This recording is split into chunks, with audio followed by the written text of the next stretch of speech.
Hey guys, welcome back to another episode of the Blue South Politics Podcast. I'm Ronan. And I'm Daniel, and today we're going to be discussing Trump's 4-year presidency, a total recap of everything that has happened. Joining us today is Eva Edwards, chapter leader of the Columbia March for Our Lives branch. How are you doing, I Eva? I'm good. Thanks for having me back on. Yeah, thank you so much for coming on. Um, so let's just get started with like the discussion, right? I mean, I think it's good to just kind of start, where Trump's campaign, I guess, started, right?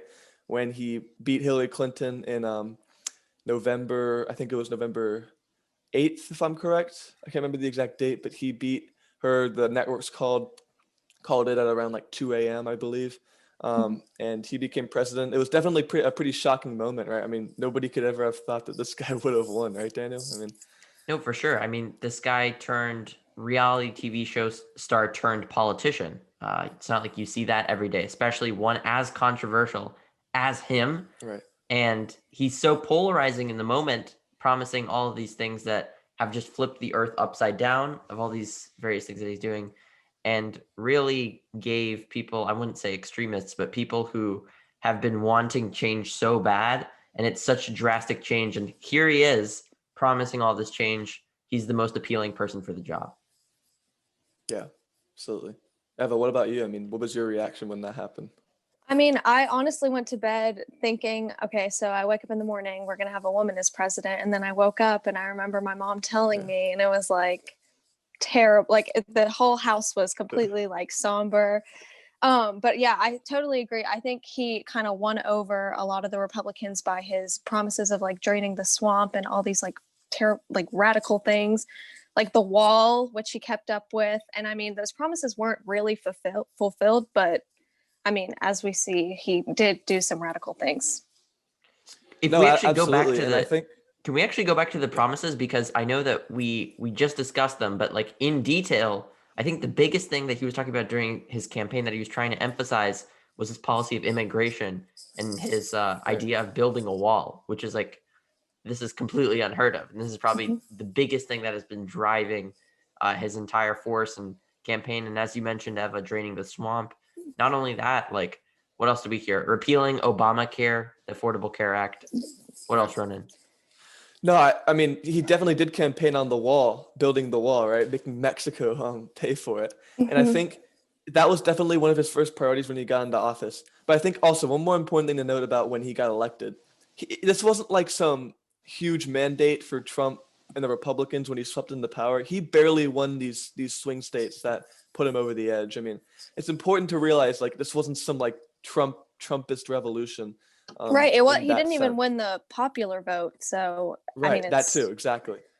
Yeah, and I think okay, and let me, I guess the next day, or on January 20th when he was sworn in after Obama back to his home, I think it got started with the whole inauguration lie, right? Wouldn't you guys agree? His press secretary, on that first day, first full day in the White House, was like, "We had the largest inauguration crowd out of any president in history," and all the reporters in the press room just like their jaws just dropped because they yeah. knew it was so. Yeah, I mean, I think that kind of set the tone for his whole presidency in terms of lying and exaggerating things all the time. Wouldn't I you mean, guys say? leave it to him to make something that was so small seem so big, so dramatic, Uh-huh. and so grand, No, absolutely. for And sure. Yeah, even like no, absolutely. even in his speech, like you could see it was kind of this whole like us versus them thing of, I mean, he didn't seem on board with, you know, how in Joe Biden's inaugurational speech, he kind of just discussed how America would come together as a whole, like Republican and Democrat under his presidency. Right. And Trump was speaking more to like the people that voted for him. No, absolutely. He was very one-sided. He didn't really care about, unity. I think we've seen that over the course of his time. And that was just the beginning, right? The inauguration and his blatant lie about it. And then we get to the Muslim ban. We remember when he called for a Muslim ban when he was a candidate, and everybody was like freak or was so shocked because he was proposing banning everybody, all immigrants from these Muslim majority countries. And Like that was unprecedented, and it was also, amid cries of xenophobia too. So that was he signed that into law, or he made that executive order, pretty soon after he came into office, and I think we all felt that was pretty shocking, wouldn't you guys say? I mean, if that's not blatant racism, I don't know what is. I mean, specifically targeting the group of people, a minority who is immigrating to this country for a better life. And Right. he's putting all these labels on them, which are really bad, Right, and which are exactly. continuing old stereotypes, continuing xenophobia, as you were saying. And that's one of the major things that just helped shape his failed term. I think one of the justifications for that he said was basically like, we're going to make immigration safer to the United States. But then he also goes on trying to like ban the lottery, the green card lottery. So it just kind of shows, yeah, his xenophobia is kind of showing through here. I think he also did that with like the H-1B visas, which were Right, tied yeah. into the green cards as well. Yeah. He trying to get rid of that. He said he was all for legal immigration, but we knew he wasn't. I mean, he made all these restrictions on legal immigration, which made it harder to, for people who tried to do it legitimately, it was harder for them to do it. And it's hard. It So was that was hard definitely enough anyway. So it's hard enough to get a green exactly, card. and with documents and all that stuff.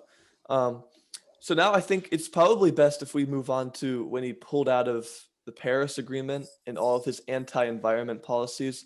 I think pulling out of the Paris Agreement really showed his attitude toward the world and world leaders on this issue. Mhm. We were just kind of going it alone and didn't really care about the consequences. He appointed a former oil executive or somebody in the oil industry as his EPA, Seems head. extremely counterproductive, right? Right. I mean, it just showed, and Trump didn't believe in climate change. We know he didn't. Uh, everything he did was to the detriment of the environment, I would say. I for sure Uh, agree. I think this was actually one of the motivations that was keeping him throughout his campaign, and why he even won in the first place was the fact that he wanted to undo everything that Obama did. And it didn't matter if that thing was good, it didn't matter if that thing was bad. He just wanted to undo it so that he could Right. win over the crowd who didn't like Obama. And that's exactly what he did. I mean, I don't think anyone should have a problem with the environmental policies, because they're specifically there to help the environment. So by repealing Right. them, you're not really helping anyone at all. In fact, you're just incentivizing businesses to continue using fossil fuels. You're incentivizing them to ruin our climate, and you're just continuing this tradition of an already ruined earth that is gradually getting much worse. And I mean, Exactly. kind of Yeah. as Ronan said, like it's detrimental to the environment, but also these other like world leaders and their countries, because once the US pulled out of the Paris Agreement, I mean, now all these other countries had pressure to kind of like keep up with their end of the deal and kind of take it a step further to limit like global emissions and all that kind of stuff. So Right. I just think it kind of like And I, this was the beginning of his division with other world leaders, such as like Angela Merkel and all them. no, yeah, no, definitely, and it set kind of the precedent for how he would interact with them going further. And I think it's also interesting to note his whole justification for pulling out of the Paris Climate Accord was because China wasn't holding up their end of the deal. And while I do believe China needs to do more to reduce their own climate emissions, that is no reason for us to not continue our policies, right? Like we need to be the world leader on this. We should always be the world leader on this, because without US leadership, no country is really going to take this, or no major country will really take this seriously. And I think we saw that during these 4 years. I think it's his other thing was his tax returns. I think that was one of the things that reporters dogged him about for 4 years. When are you going to release your tax returns? When are you going to release them? And he would always say, they're coming out soon. They're going to come soon. They're under audit right now. They'll be out soon. And it never happened. It was just a delay tactic. And now, who knows what he has debt, apparently, according to the New York Times, massive debt. Who knows if he's evaded taxes before his presidency? We just don't know, really. Well, we saw they got a hold of his tax records, the New York Times, And they released that in the Mm. past, what was it, 14 or is like the past 12 years, he'd only paid like $750 in taxes Right. in total, Yeah, yeah. which shows you how broken the system is. Obviously, if he can manage to loop his way through all of that and still only pay $750 in taxes, which is, I'm sure, more than even our parents, like, well, is way less Way than less. Yeah. what our parents even pay. And this is like the middle And class that we're Daniel, I talking. think and Daniel, I think I saw a statistic which was that Trump pays less taxes than the average illegal immigrant does. So the illegal immigrant actually paying more taxes than Trump did Right. over those 12 years, which was ironic to say the least. Eva, what about you? I think like it was kind of just a show of where he lies. You know, he was preaching, American patriotism. And I mean, like taxes is kind of one of the things that makes you an American. You have to give back to your community to be able to like get all Right. these benefits out of it. So I think it kind of just shows his character of him not paying taxes. And then, of course, his supporters took it up as like, oh, he's a smart man. He can get around these taxes. When really is just showing like his lack of patriotism and willing to help the country. No, for No, sure. absolutely. No, for sure. And I think that argument, like, oh, he's just a smart person, is Mhm. just the lamest argument I've ever heard. He shouldn't be doing it. Nobody should be doing it. So, that argument I just could not stand when that whole thing came out. And then, gun control was also a big issue during his campaign. We had multiple mass shootings during his campaign or during his presidency, especially the one in Las Vegas, which was a really big deal, especially in terms of bump stocks. Right. Nothing ever got done with regards to gun control after that. I think Trump said, "Oh yeah, we'll get something done. We'll get something done," and then the NRA pressured him, and he backed off. And I think that's been the story of every Republican president in terms of gun control. Right? It's the NRA plays a huge role in that kind of decision making. And we haven't seen any meaningful changes with regards to bump stocks, mandatory background checks, which is something I hope to see during the Biden administration. But it was so disappointing not to see anything happen after these terrible events. I mean, wouldn't you say, Daniel? No, for sure. Yeah. And I think Eva can speak on this a lot more than I can because, of course, she's involved with the March for Our Lives organization, which is like directly involved with this. So I'm actually going to hand it over to her because I'm sure she's probably a lot more into this than I am. But for sure, no, I would like to Yeah. say, though, Trump didn't do much because obviously we're seeing school shootings are still happening. Mass murders are still being committed. So that's my brief take on it because I just look at it and nothing is happening. And that's the easiest thing to observe. Right. Yeah, so one effective way of like getting control, like, so one reason his bump stock ban was not super effective was because it wasn't so much of a buyback, it was more of a destroy on your own terms or return it to the government kind of thing. Like normally what a government agency does is they'll be like, okay, well, we'll buy your weapons back, but I think only one state did actually enforce that. So most people were left to get rid of their weapons like by themselves. And we know how that goes. Like it's not super effective. I mean, there was like a fine for using bump stocks, but then there was this whole argument of like, if shouldn't we be banning AK-47s if we're also going to ban bump stocks, which kind of, like rapid fire. And I think we Right. should, but it's honestly like Trump's not enforcing many of these rules. I think he, again, like as you said, the NRA has such a hold on him that he can't do much. He doesn't really want to do much because he doesn't want to lose all the support from like massive gun owners, which is kind of like Yeah. a big party. That's basically who got him elected. And getting rid of bump stocks was like the bare minimum he could have done, Mhm. right? And it was like he could have done this with bipartisan support. I mean, it seems so obvious. Like if you have a semi-automatic weapon, you put this bump stock, you attach this bump stock to it, apply it to the semi-auto, it turns it into this fully automatic assault rifle. And even if you haven't been able to get your hands on this fully auto rifle, right, you can make it a fully auto rifle with the bump stock.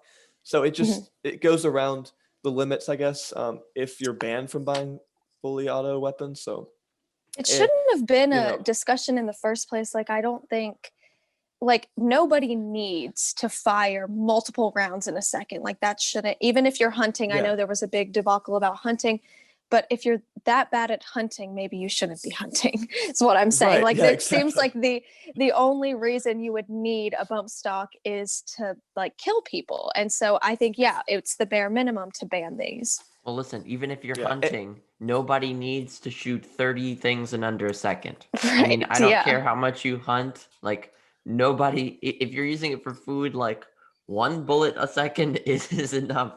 It is Yeah. enough. It is enough. Just So single shot. Yeah. exactly, Yeah. exactly. And It's enough already. yeah, and also the other argument was like, well, I need this fully auto assault rifle because I need to protect myself against the government. The government will take it away.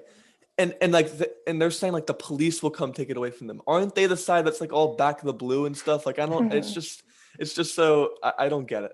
The argument's just so Hypocritical, right? I don't know. Yeah, Mhm. yeah. And then okay, aside from the bump stocks, I think the other thing we need to talk about in terms of immigration was DACA and how many times he Mhm. tried to get this executive order repealed or yeah, order repealed. He did it. He tried to do it through the courts multiple times, but every time he got thwarted by a judge.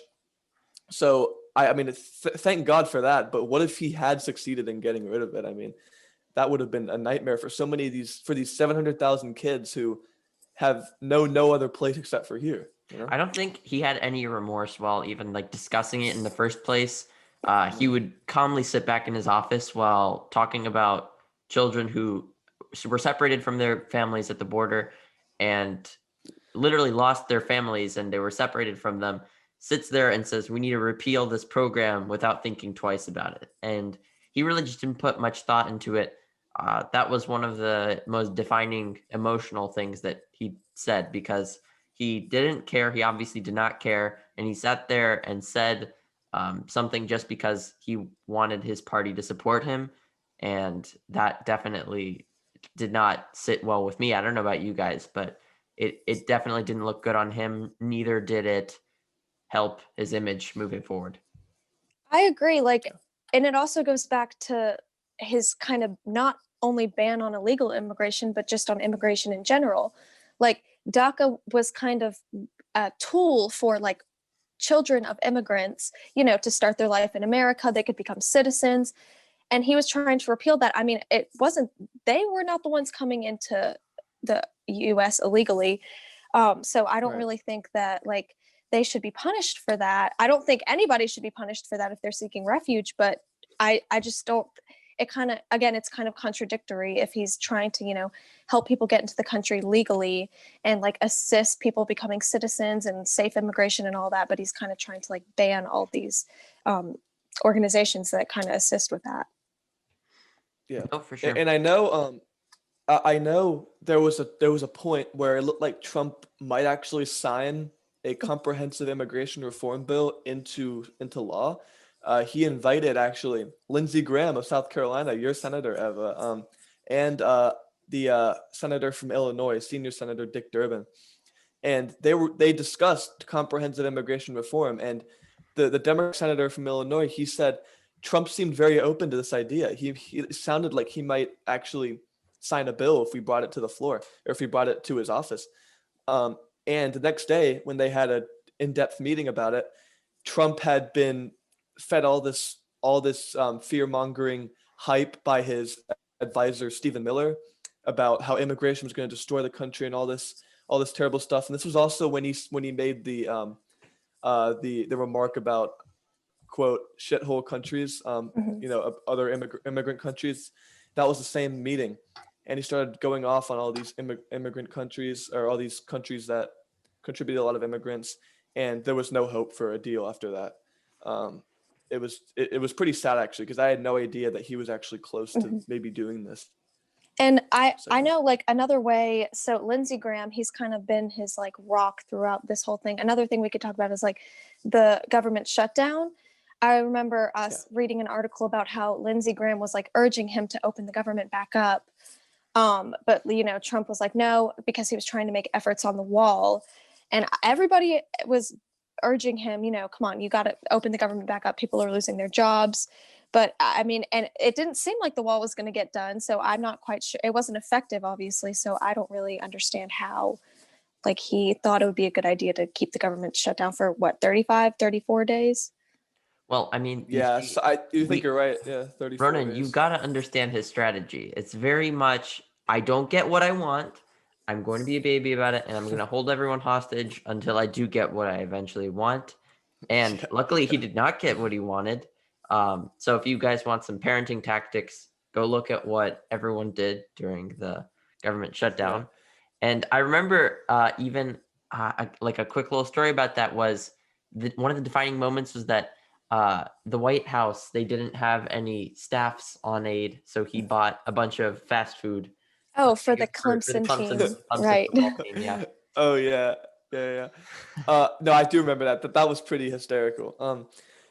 About the government shutdown, though, I remember he had a meeting with Chuck Schumer and Nancy Pelosi, and he told Chuck Schumer that he would own the government shutdown. He was gonna own it, and it totally backfired on Trump. It was obviously a terrible thing, right? Federal employees like weren't making pay for that whole period, but the fact that Trump ended up suffering because his approval rating went down. He ended up owning it. He stayed Mhm. true to his word. He owned the shutdown, and it did not work out for him, and that made him compromise on a spending bill to open the government back up. So the Democrats actually won that battle there, which was nice to see.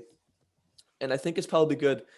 Um, after the shutdown, he tried to do a lot of stuff. Actually, this was a little bit before the shutdown, but still, it's very important. Major moment of his presidency was when he tried to repeal the ACA, Obamacare. There were Mhm. multiple attempts when he tried to do this. I know in the Senate they tried to pass a repeal bill, but John McCain stopped that from happening with his deciding vote, which put the Democrats over the edge, 51-49. So that didn't happen. And then the House tried to get it done, but the Tea Party conservatives in the House didn't agree to it, so it fell through. And thank God for that. We might not have the Affordable Care Act anymore if that didn't happen. Yeah. And these few days in the Biden administration, luckily, were used on a lot of reversal. I know we haven't gotten there yet, but I'm just really glad that he's going to be spending probably a year, probably just flipping Mhm. everything back, reversing everything now that they have control of the Yeah. Senate. And now they have control of everything. Which was Trump's kind of Yeah. campaign. He campaigned on like reversing what Obama did before him.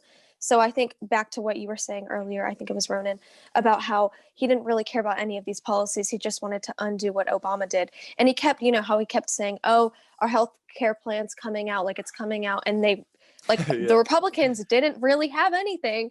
He just wanted to get rid of, Obamacare. And then, I mean, he kept saying, oh, we'll move on from there. They never really moved on from there, though. No, No, for he didn't. sure. And he never put forward a bill.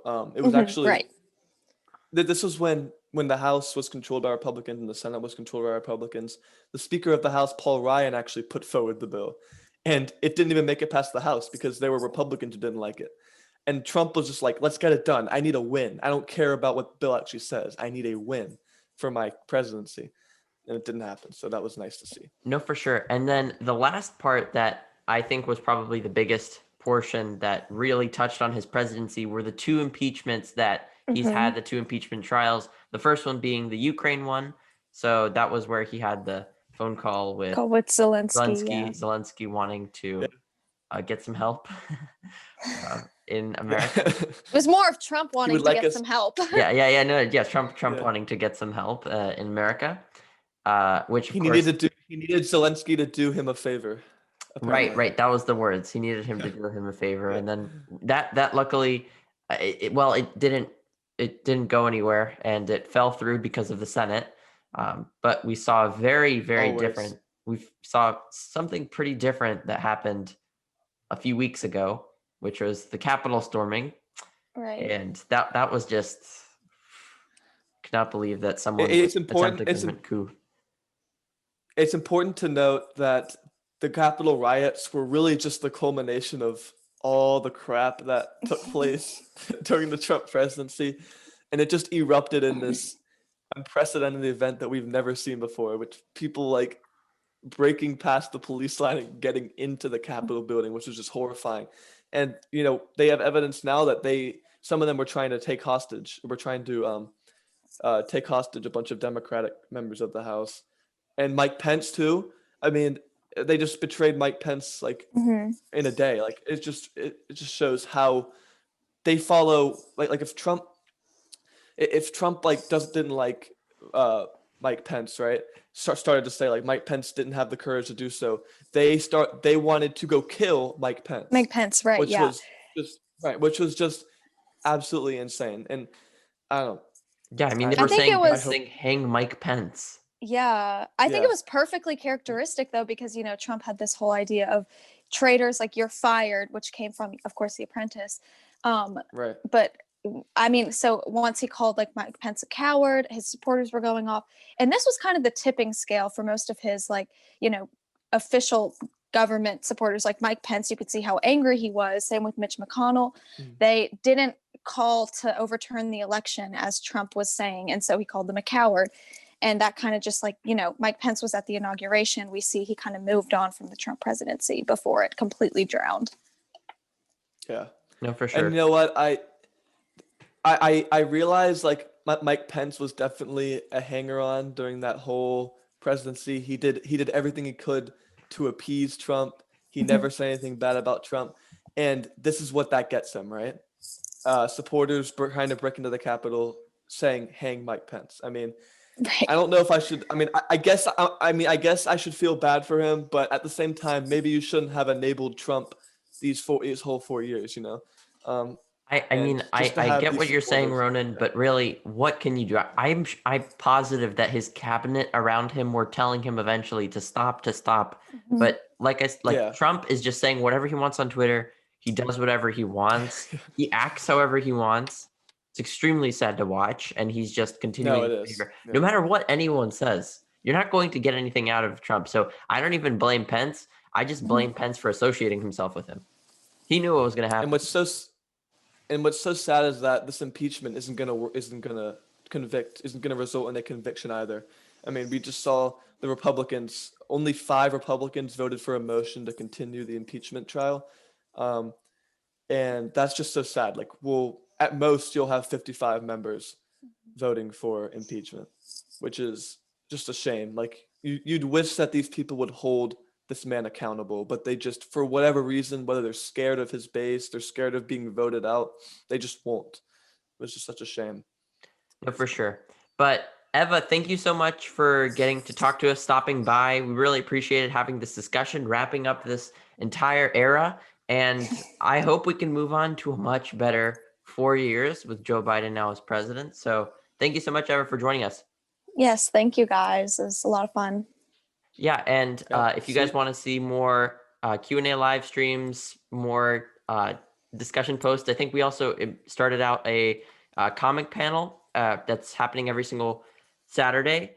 You can head over to our Instagram at The Blue South. But my name is Daniel. I'm Ronan, and this is the Blue South, and thank you for tuning in. And please come back for more. Make sure to follow us on social media, as we said. Once again, Eva, thank you so much. And I think we'll end it off here. Yeah. So. Thank you so much.